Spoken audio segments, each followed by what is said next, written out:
In this video, we're going to explore canonical forms. Specifically, we will be focusing on minterms and the sum of products form. Canonical forms provide standard representations of Boolean functions using fundamental product terms. Let's define what minterms are. A minterm is a product term where each variable appears exactly once, either in its normal or complemented form. Each minterm represents a unique combination of input variables, and it corresponds to exactly one row in the truth table. Remember that each row in the truth table maps directly to a unique minterm.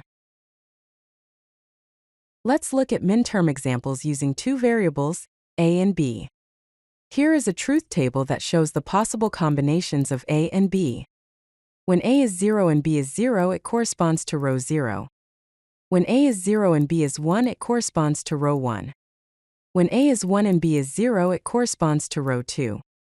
When a is 1 and b is 1, it corresponds to row 3.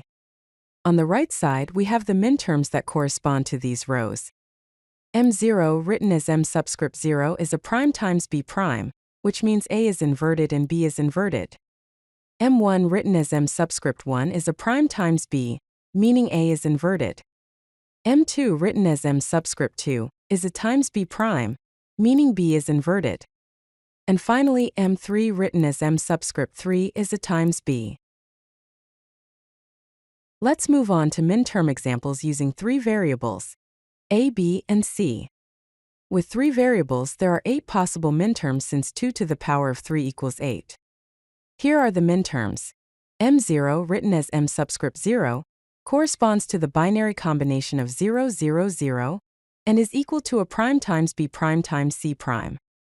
M1, written as m subscript 1, corresponds to the binary combination of 0, 0, 1, and is equal to a prime times b prime times c. M2, written as m subscript 2, corresponds to the binary combination of 0, 1, 0, and is equal to a prime times b times c prime. M3, written as m subscript 3, corresponds to the binary combination of 0, 1, 1, and is equal to a prime times b times c. M4, written as m subscript 4, corresponds to the binary combination of 1, 0, 0, and is equal to a times b prime times c prime.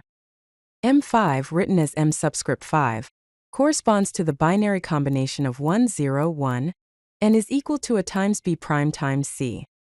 M6, written as m subscript 6, corresponds to the binary combination of 1, 1, 0, and is equal to a times b times c prime. And finally, M7, written as m subscript 7, corresponds to the binary combination of 1, 1, 1, and is equal to a times b times c. Now let's define the sum of products or SOP form.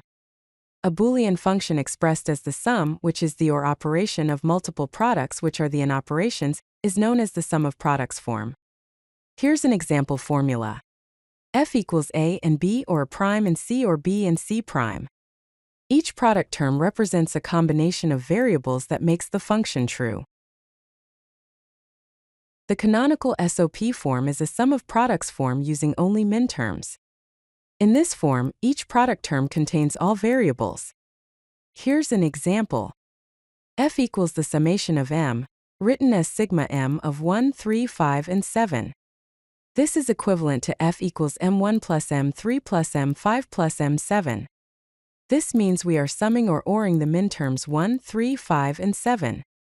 The standard notation to represent canonical SOP form is sigma m followed by the minterm numbers in parentheses. Let's go through the process of converting a truth table to a canonical SOP form. Here's an example truth table with 3 inputs A, B, and C and an output F. Notice that in rows 2, 4, 6, and 8 the output F is 1. To convert this truth table into canonical SOP form, first identify the rows where F equals 1. Second, write the corresponding minterms. In this case, F is equal to the summation of m, written as sigma m of 1, 3, 5, and 7. Third, expand this expression to its full form.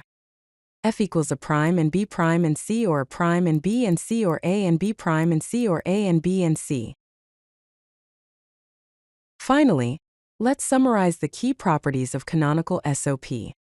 First, every Boolean function has exactly one canonical SOP form, making it a unique representation.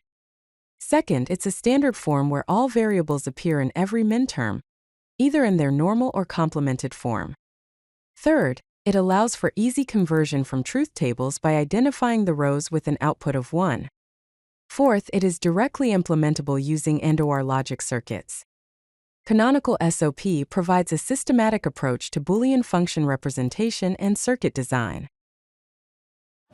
If you like this video, hit that like button and don't forget to subscribe. Visit CodeLucky.com for more such useful content.